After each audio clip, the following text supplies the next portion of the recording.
La caractéristique numéro 1, c'est de développer une approche culturelle des territoires, héritée donc d'une grande mission photographique qui s'est déroulée dans les années 80 et qui met les photographes au cœur d'interrogation du territoire, et plutôt que les cartes ou les vues aériennes ou les plans qui étaient les outils précédents en fait. Ce qui intéresse pour le paysage, c'est véritablement les discussions et le process, en fait, le processus de fabrication d'un observatoire. C'est la phase dans laquelle on est aujourd'hui avec Ambroise et Jérémy, qui est cette phase itérative où il y a des discussions, il y a de la documentation, il y a des arpentages qui se font en commun et il y a des discussions qui se font ensemble sur les images.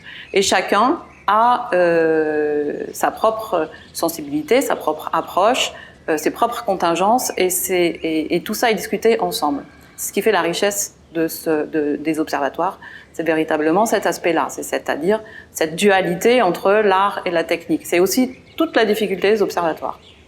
L'autre grand objectif de l'observatoire, c'est de rendre publiques les images, c'est évidemment de ne pas les garder pour soi. C'est des images qui sont destinées à des tas de publics très différents. Ça peut être des gens qui sont dans le champ de l'urbanisme, du paysage, je l'ai cité tout à l'heure, c'est les commanditaires que nous sommes, hein, mais aussi des élus, des décideurs, hein, mais également des universitaires, des scolaires, des habitants. Et la question qui se pose aujourd'hui aux observatoires, c'est que faire de l'observatoire, que faire des images qui sont produites.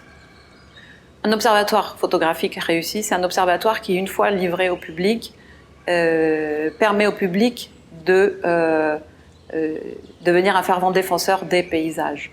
Ça renvoie à notre relation au paysage et à notre manière de nous ancrer dans un territoire. Je pense que ça renvoie à la manière dont on est nous-mêmes, chacun d'entre nous, dans le paysage.